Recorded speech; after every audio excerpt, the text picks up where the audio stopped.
starting in.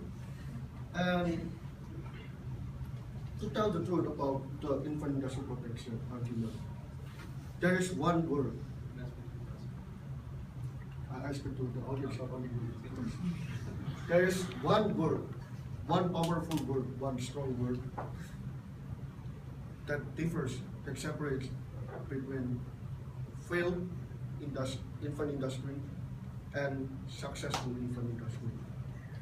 It is implementation.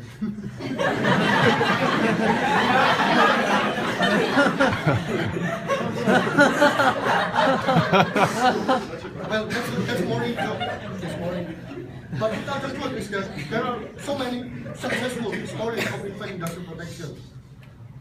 Let's take a look at South Korea, guys. We see that South Korea in late 1960s, the government really supported the private industries.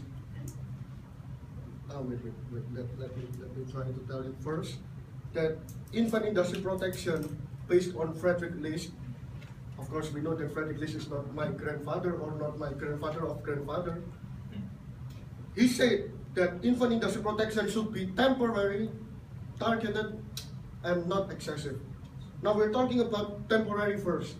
In late 1960 to 1990, South Korea implemented an infant industry protection to its private sectors, and the government targeted not only temporary but targeted only several industries that have high capital, especially in the technological sector. And we can see today's example.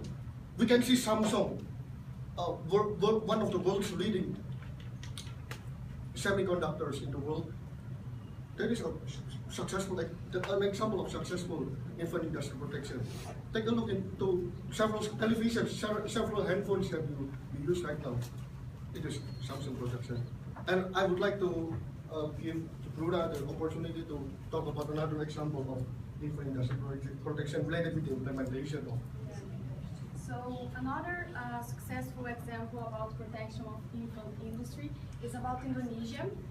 In 2012, the government just banned all the exports for raw rattan, and the government imposed some tariffs and taxes over all the manufactured rattan goods from China. Why the government did that? The government just imposed these measures to protect the local industry, to protect this scarce resource, and to produce value in the things produced inside the country. And the result was that 1 year later, the rattan furniture just jumped, the exports of rattan furniture just jumped at 26.9%, and the handcrafted export of raw rattan just jumped at 213%. And all this protection allowed the Indonesian industry just to enter in the competition in the international market. Thank you, Bruna. Actually, that is a really good recent example. So it is not only an old theory, it is not only an old argument, but it can be implemented recently. And I would like to give Hadi to speak about another infant industry protection. If you're talking about tariffs, if you're talking that tariffs will restrict the economy, let me say to you, there's a wrong implementation of tariffs, and this example will convince all of us. Another success story is South Africa. In 1961, the government implemented this local content policy on the motor industry. They imposed gradually reduced tariffs on imported built-up cars and car parts. They wanted to put pressure on manufacturers to become globally competitive in the future, and that's what happened. And in effect, that resulted in a decrease in consumer surplus, which was transferred to government and manufacturers.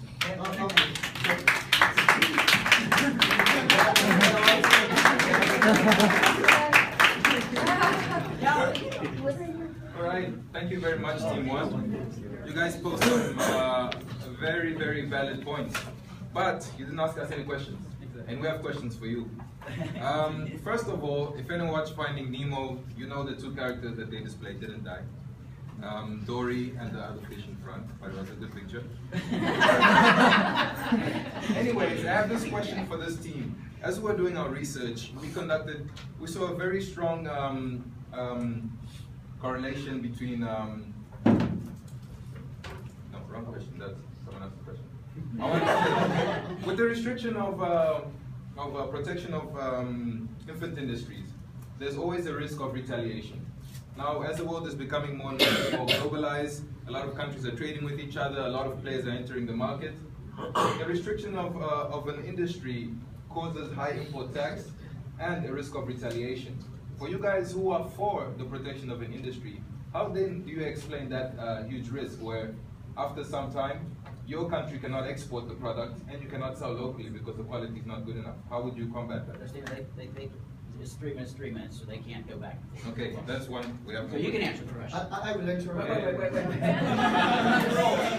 Wait. The second question would be that how do you fight the corruption and the relation with the infant industry in the developing countries? You mentioned South Korea. You can see here, yellow countries are not corrupted, red countries are very corrupted. South Korea here, very yellow, states, very yellow. That was another example.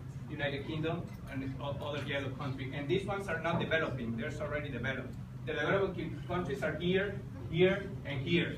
And you can see as red as they are. How are you going to manage this? Brazil, for example, is a good example of bad use of this. You can see Peru, Chile, and Colombia doing much better than Brazil because they have free trade agreements with the United States now. And you can see Mexico keeping the crisis from 2008 very smoothly, that thanks to the NAFTA. So the free trade agreement working the developing countries, not the protection. Then third, on the list, that's important. Protection of industry doesn't mean that you don't need to protect. Our question is about when is the best moment, or when is the moment that you decide to just eliminate gradually this protectionism. Maybe, I don't know if you get the idea, but Katya have a metaphoric question here that can maybe explain to you better. Basically, the infant industry is like a baby, but you can't put the baby for ages in your cage, right? It doesn't make sense. You don't want this life for your baby, right? So, all right. So the question is how to determine the time when you can leave your baby grown up and become mature and then study in halls, you know? Okay. 1 minute. 1 minute. Yeah, and we have a question. No, we can answer the question. You can answer the question. Yeah, go ahead, wait. We will answer like South Korea, for example, Samsung did not success because of the protection. If you all know that it almost went bankrupt before the Galaxy became famous. And it is because of their innovation, not because of the protection. Again, Indonesia, you know that it will be much better if there is no corruption, like Malaysia. And South Africa, can you say something about that? I don't really finish the question, so yeah, we can't say anything. Thank you very much.